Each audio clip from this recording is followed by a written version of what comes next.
What's the meaning of after? After.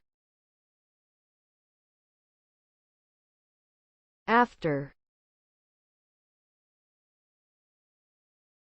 After. After. After. The word after is a preposition that indicates something happening or coming into existence later than something else. It can also be used as an adverb, meaning afterwards or later on. In both cases, it suggests a temporal relationship between two events or actions. For example, after I finish my work, I will go for a walk, implies that the walk will happen later than the completion of work. Similarly, after the storm passed, the sky cleared up, indicates that the clearing up happened after the storm had ended.